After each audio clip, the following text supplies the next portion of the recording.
नमस्कार बच्चों, यह कक्षा 10वीं का पहला पाठ यूरोप में राष्ट्रवाद का उदय का पार्ट नंबर 4 है।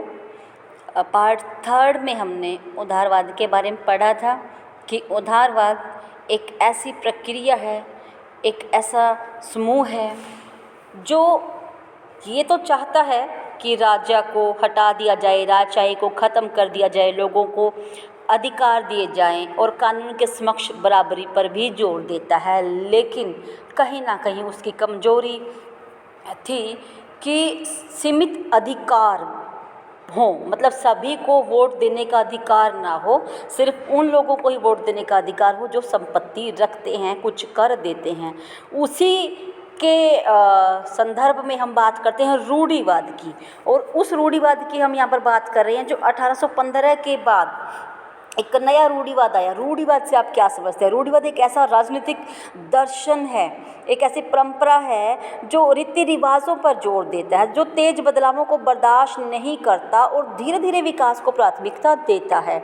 लेकिन जो 1815 के बाद का रूढ़िवाद है जिसके बारे में हम इसमें पढ़ेंगे, वह एक ऐसा रूढ़िवाद है जिसको परिवर्तन समझ में आने लगे हैं, जो चाहता है कि परिवर्तन होने चाहिए लेकिन पुरानी परंपराओं को भी रख लेना चाहिए, परिवर्तन धीरे धीरे होने चाहिए। 1815 में नेपोलियन की हार के बाद यूरोपीय सरकारें रूढ़िवाद की भावना से प्रेरित थी। रूढ़िवादी मानते थे कि राज्य और समाज की स्थापित परंपराएं जैसे राजतंत्र, चर्च, सामाजिक ऊंच नीच, संपत्ति और परिवार को बनाए रखना चाहिए। फिर भी अधिकतर रूढ़िवादी लोक क्रांति से पहले के दौर में वापसी नहीं चाहते थे, क्योंकि नेपोलियन द्वारा शुरू किए गए परिवर्तनों से उन्होंने जान लिया था कि आधुनिकीकरण राजतंत्र जैसी पारंपरिक संस्थाओं को मजबूत बनाने में सक्षम था। वह राज्य की ताकत को ज़्यादा कारगर और मजबूत बना सकता था। इसलिए वो चाहते थे कि आधुनिकता की ओर बढ़ना चाहिए और उसके लिए एक आधुनिक सेना, कुशल नौकरशाही, गतिशील अर्थव्यवस्था, सामंतवाद और भूदासत्व की समाप्ति ज़रूरी है।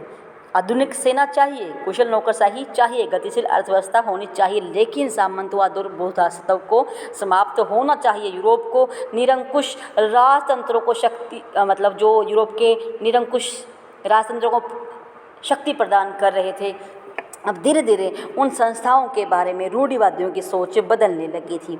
1815 में ब्रिटेन, रूस, रशिया और ऑस्ट्रिया जैसी यूरोपीय शक्तियों ने, जिन्होंने मिलकर नेपोलियन को हराया था। देखिए क्वेश्चन आ गया यहाँ पर, नेपोलियन को कब हराया गया है? 1815 में। किसने मिलकर हराया है? ब्रिटेन, रूस, रशिया, ऑस्ट्रिया जैसी शक्तियों ने, यूरोपीय शक्तियों ने हराया है।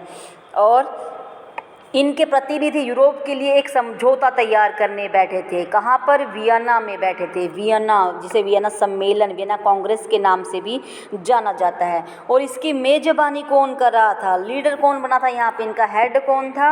ऑस्ट्रिया के चांसलर थे ड्यूक मेटरनिक। आपने ये नाम याद रखना है। ऑस्ट्रिया के चांसलर कौन थे? ड्यूक मेटरनिक थे, जिन्होंने वियना समझौता की मेजबानी की थी। अपने यहाँ पर ये समझौता उन्होंने करवाया था, प्रतिनिधियों को बुलाकर मीटिंग करवाई थी। इसमें प्रतिनिधियों ने 1815 की वियना संधि तैयार की, जिसका उद्देश्य, पूछ लेंगे आपसे, वियना संधि का उद्देश्य क्या है? कई सारे ऑप्शन देंगे जिसमें जैसे गलत होगा, 3 सही होंगे या 3 गलत होंगे, 1 सही होगा। तो आपको इसको ध्यान से पढ़ना, समझना जरूरी है कि वियना संधि में क्या डिसाइड हुआ था। इसमें डिसाइड हुआ था कि उन सारे बदलावों को ख़त्म करना है जो नेपोलियन के आने के बाद यूरोप में या फ्रांस में हुए थे। नेपोलियन युद्धों के बाद, नेपोलियन युद्धों के दौरान जो चेंजेस किए गए, क्योंकि नेपोलियन अक्सर किसी न किसी देश पर हमला करके उस पर कब्जा कर लेता था, उसकी सीमा को अपनी सीमा में मिला लेता था, जिस वजह से नेपोलियन के समय में सभी देशों की सीमाएँ काफ़ी हद तक बदल चुकी थी। दूसरा क्या था? फ्रांसीसी क्रांति के दौरान हटाए गए बूर्बो वंश को, आपसे पूछ लेंगे फ्रांसीसी क्रांति जब हुई थी तो कौन सा वंश सत्ता में था? बूर्बो वंश था। 1789 में जो हटा दिया गया था। अब यहाँ पर नेपोलियन की हार के बाद, नेपोलियन की मौत के बाद यह डिसाइड किया गया कि बूर्बो वंश को ही फिर से सत्ता में रखा जाएगा, और फ्रांस ने उन इलाकों को खो दिया जिन पर कब्जा उसने नेपोलियन के अधीन या नेपोलियन के समय में किया था। फ्रांस की सीमाओं पर कई राज्य कायम कर दिए गए। क्यों कर दिए गए? ताकि भविष्य में फ्रांस विस्तार ना कर सके। जैसे कि ये फ्रांस है तो इधर वाला पोर्शन किसी अलग देश को दे दिया, इधर वाला पोर्शन किसी अलग देश को, ऐसे इस तरह से फ्रांस को चारों तरफ से घेर दिया गया था ताकि फ्रांस फिर ऐसा कोई कदम ना उठा सके जिससे यूरोप की स्थितियां बहुत ही खराब हो सकें। इसलिए आपको जानना ज़रूरी है कि वियना संधि में क्या क्या हुआ था। तो फिर से एक बार बता रही हूँ, नेपोलियन युद्धों के दौरान हुए जो भी बदलाव थे उन्हें ख़त्म करना, फ्रांसीसी क्रांति के दौरान हटाए गए बुर्बोवश को सत्ता में फिर से बहाल करना, और फ्रांस के वो इलाके सारे छीन लिए गए थे जो उसने नेपोलियन के दौरान हमला करके जीते थे। और फ्रांस की सीमाओं पर उत्तरी सीमा किसी को, दक्षिण सीमा किसी को, पूर्व पश्चिम, इस तरह से चारों दिशाओं पर अलग अलग देश, अलग अलग राज्य कायम कर दिए गए थे ताकि फ्रांस पर कंट्रोल किया जा सके। और कौन से राज्य थे देखिए, अभी हम बात करते हैं कि उत्तर में नीदरलैंड का राज्य स्थापित किया गया जिसमें बेल्जियम शामिल था, और दक्षिण में पिडमांट, जेनेवा जोड़ दिया गया। प्रशा को उसकी पश्चिमी सीमाओं पर महत्वपूर्ण नए इलाके दिए गए, जबकि ऑस्ट्रिया को उत्तरी इटली का नियंत्रण सौंपा गया। मगर नेपोलियन ने जो 39 राज्यों का संघ बनाया था, जर्मन महासंघ बनाया था, उसे बरकरार रखा गया। पूर्व में रूस को पोलैंड का एक हिस्सा दिया गया। पूर्व में किसको दिया गया? रूस को पोलैंड का एक हिस्सा दिया गया, जबकि प्रशा को सैक्सनी का एक हिस्सा, सैक्सनिक देश था, इटली का जो पार्ट होता था कभी या अभी है, दिया गया। इस सब का उद्देश्य उन राजतंत्रों की बहाली था जिन्होंने नेपोलियन के दौरान जो बर्खास्त कर दिए गए थे, जिन्हें सत्ता से हटा दिया गया था। इस तरह से यह यूरोप में एक नई रूढ़िवादी व्यवस्था कायम करने में सफल हो सके थे। वियना कांग्रेस के जो भी प्रतिनिधि थे उन्होंने बहुत कुछ चेंज कर दिया था और फिर से पुराने राजतंत्र को बहाल कर दिया था और फ्रांस को चारों तरफ से घेर लिया था। और जो डेमोक्रेटिक पावर कुछ समय पहले आ पाई थी या फ्रांस की क्रांति के बाद आ पाई थी यूरोप में, वो बिल्कुल दोबारा सिरे से उसको खारिज कर दिया गया था, ख़त्म कर दिया गया था। लेकिन 1815 में स्थापित रूढ़िवादी शासन व्यवस्थाएं निरंकुश थी। वे आलोचना और असहमति बर्दाश्त नहीं करती थी। अब रूढ़िवादी भी हैं और राजशाही भी हैं तो निरंकुश तो होना ही था, और निरंकुश का मतलब ही यही है कि कोई आपके खिलाफ बोल ही नहीं सकता। तो असहमति बर्दाश्त, आलोचना बर्दाश्त कैसे कर सकती हैं? और उन्होंने उन गतिविधियों को दबाना चाहा जो निरंकुश सरकारों की वैधता पर सवाल उठाती थी। ज़्यादातर सरकारों ने सेंसरशिप के नियम बनाए जिनका उद्देश्य, सेंसरशिप किस पे लगाई जाती है? मीडिया पे, अखबारों, किताबों, नाटकों, गीतों में उन सभी अभिव्यक्तियों पर नियंत्रण लगा दिया गया था जो क्रांति की बातें करती थी, जो स्वतंत्रता से जुड़ी हुई थी, जो किसी भी तरह से राजशाही को नुकसान पहुँचाती थी। और इस प्रकार से जो मेन मुद्दा उस टाइम में उठा था वो मुख्य मुद्दा था प्रेस की आज़ादी का, जिसे रूढ़िवादी दबाकर रखना चाह रहे थे। लेकिन उनके आलोचकों ने, उदारवादियों द्वारा उठाया गया मुद्दा था ये कि प्रेस को आज़ादी मिलनी ही चाहिए। जो परिवर्तन चाहते हैं, समानता चाहते हैं, रूढ़िवादी जो परिवर्तन चाहते हैं लेकिन धीरे धीरे साथ में राजा रानियों की सत्ता भी चाहते हैं। ये दो ग्रुप हो गए। तीसरा ग्रुप क्रांतिकारियों का, जो इनके बिल्कुल ही अपोजिट था। कौन थे क्रांतिकारी लोग? जो डंके की चोट पर परिवर्तन चाहते थे, जो राष्ट्र की एकता में विश्वास करते थे, जो सभी की आज़ादी में विश्वास करते थे। इन्हीं के बारे में हम इसमें पढ़ेंगे।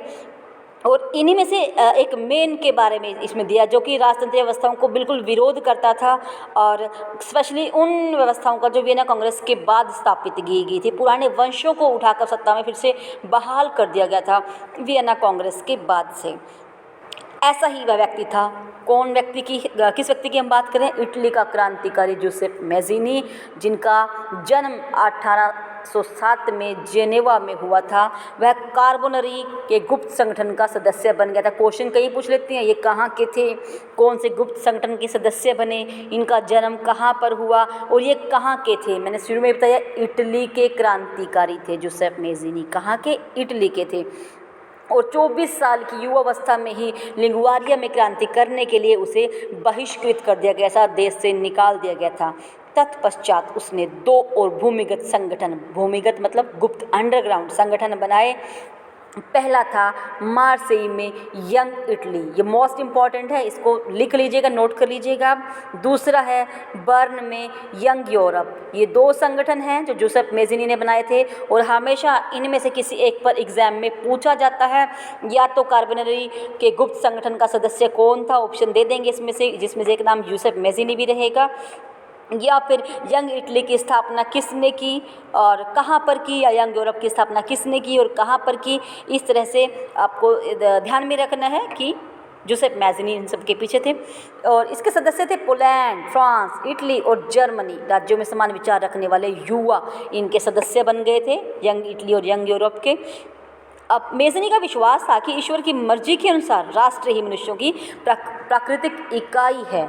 इटली छोटे राज्यों और प्रदेशों के पैबंदों की तरह नहीं रह सकता, मतलब टुकड़ों में नहीं रखा जा सकता इटली को, उसे जोड़कर एक व्यापक राष्ट्र का गठबंधन के रूप में उसे एक बड़ा स्तर पर लेकर आना चाहिए। और इटली की मुक्ति का आधार क्या था, उसका एकीकरण, उसकी यूनिफिकेशन ही उसको लगता था। और इसके इस मॉडल की देखा देखी जर्मनी, फ्रांस, स्विट्ज़रलैंड, पोलैंड में गुप्त संगठन कायम होना शुरू हो गए और मेज़िनी द्वारा राजतंत्र का घोर विरोध करके और प्रजातांत्रिक गणतंत्र के अपने स्वप्न से मेज़िनी ने रूढ़िवादियों को हरा दिया। और तभी उसके बारे में कहा, किसने, मेटरनिख ने कहा, क्या कहा, हमारी सामाजिक व्यवस्था का सबसे खतरनाक दुश्मन है ये। कौन है सबसे खतरनाक दुश्मन?